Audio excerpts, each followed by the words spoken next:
You picked up your phone 46 times today, and you didn't even notice. By the end of this video, you'll understand exactly why you can't put it down, and you'll have a simple, realistic plan to take your focus back, without going on some extreme digital detox that lasts about 3 days. Here's something most people don't talk about. Phone addiction isn't a willpower problem. It's not that you're lazy or weak. It's that you're up against a billion-dollar industry that spent years studying how your brain works, and then built something specifically designed to beat it. So if you've ever told yourself, I'll just check it once, and then looked up to find 30 minutes gone, that's not a personal failure. That's the product working exactly as intended. But once you understand the mechanism, once you really see what's happening, it loses its grip. Let's get into it. Let's start with the science, but I'll keep it short because this part matters. Your brain has a chemical called dopamine. Most people think dopamine is the pleasure chemical. Like, you get dopamine when something feels good. But that's actually not quite right. Dopamine is the anticipation chemical. It spikes when your brain expects a reward, not when it gets one. And this is key because your phone is basically a dopamine slot machine. Every time you open Instagram or TikTok or even your email, your brain doesn't know what it's going to find. Maybe there's a like, maybe a message, maybe a funny video, maybe nothing. That uncertainty, that unpredictability, is what makes it so hard to stop. It's the same principle that keeps people pulling the lever on a slot machine. Variable rewards are the most addictive kind. And your phone delivers them every single time you open it. If this is making sense so far, go ahead and like the video and subscribe so you don't miss the next breakdown. Alright, let's keep going. Think about the last time you picked up your phone without a reason. You weren't bored exactly, you just grabbed it automatically. That's your dopamine system doing what it was trained to do. You taught it, without realizing, that the phone is always worth checking. Now here's the problem with most advice on this topic. People tell you to just use your phone less. Delete the apps. Put it in another room. And while those things can help, they don't address the root issue. The root issue is that your brain has been rewired to seek that hit. And if you don't replace the behavior, you'll just find another way to scratch the itch. Checking the news, eating something, pacing around. The urge doesn't disappear. It redirects. So the first thing you need to understand is this. You're not fighting the phone. You're retraining your brain. And that takes a different approach entirely. Now here's where it gets interesting, and honestly, a little uncomfortable. Most people approach phone addiction as a habit problem. They set screen time limits, turn on grayscale mode, move apps off their home screen. And then 2 weeks later they're right back where they started. You know why? Because they changed their actions without changing how they see themselves. There's a concept called identity-based behavior. The idea is simple. Your actions follow your identity. If you see yourself as someone who's always on their phone, you'll always end up on your phone, even with every restriction in the world turned on. The behavior is just a symptom. The belief is the disease. Let me give you an analogy. Imagine someone trying to quit smoking. Someone offers them a cigarette and they say, "No thanks, I'm trying to quit." Now compare that to someone who says, "No thanks, I don't smoke." Same result. Completely different internal story. The second person has already shifted their identity. They're not fighting a craving, they've just decided who they are. Now apply that to your phone. As long as you see yourself as someone who's addicted, who can't focus, who's always distracted, that's exactly who you'll keep being. The limits you set will feel like a cage and you'll look for the door. But the moment you start saying, "I'm someone who's intentional about how I use technology," everything changes. The same restriction that felt like punishment now feels like a choice. Your choice. Ask yourself, what kind of person do I want to be? Not what habits do I want to have. Who do I want to be? Write that down. Because that answer is going to become the compass for everything else. This shift doesn't happen overnight. But it has to start somewhere. And it starts with the story you tell yourself. Okay, identity shift, great. But let's also be practical.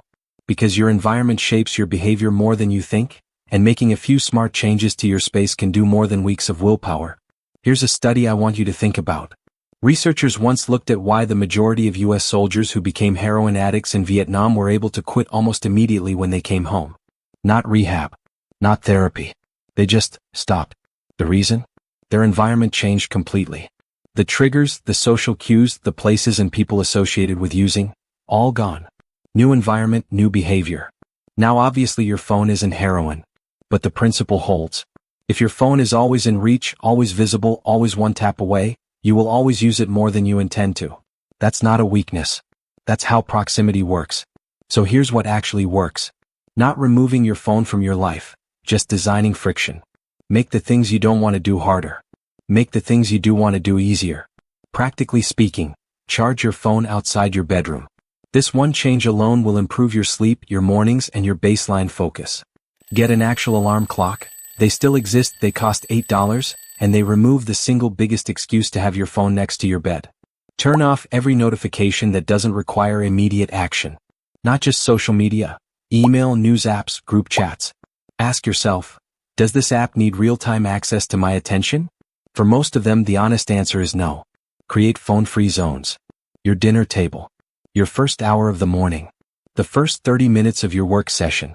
These aren't forever, just anchored boundaries that protect your best mental hours. The goal isn't to make your phone the enemy. It's to make you the one who's in charge of when it has your attention, instead of the other way around. Small frictions compound. When checking your phone requires slightly more effort, getting up, walking across the room, your brain starts defaulting to whatever is easier. Make the right things easier. Make the mindless things harder. Remember what I said earlier about dopamine? That the urge doesn't disappear, it redirects? This is where that becomes useful. You cannot just remove a behavior from your life. If you try to create a void, your brain will fill it.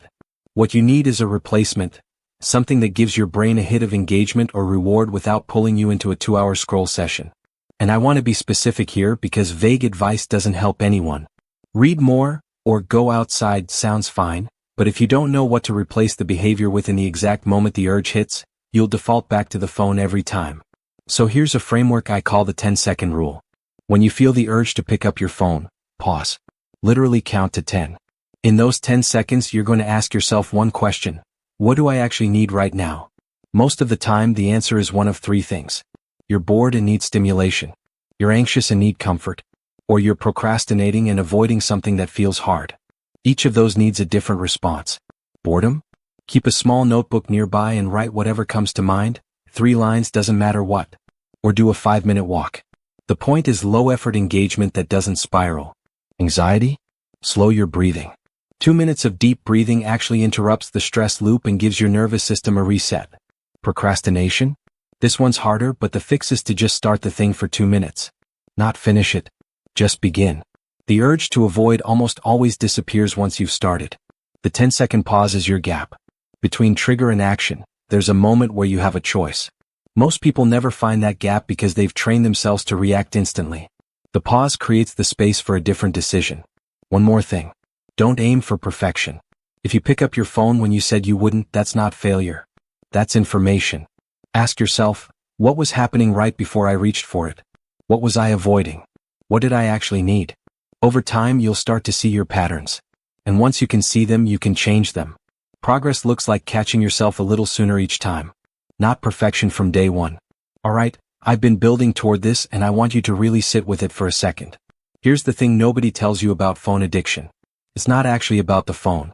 The phone is just a symptom. The real issue, the deeper thing that keeps you reaching for it, is that somewhere along the way you started using it to escape. Escape from boredom, from discomfort, from the feeling that maybe you should be doing something more meaningful but you're not sure what that is or how to start. And the phone is very good at making that feeling go away. Temporarily. For a few minutes, everything is fine.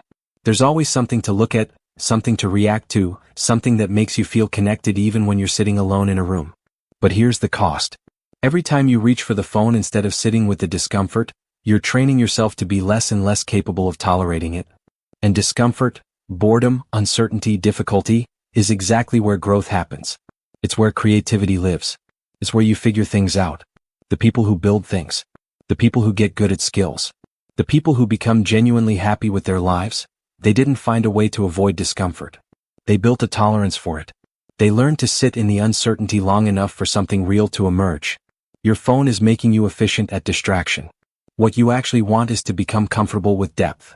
And depth requires stillness. Stillness requires practice. Practice starts with choosing just a few times a day to not reach for the device. That's the shift. Not becoming someone who uses their phone less, but becoming someone who needs it less.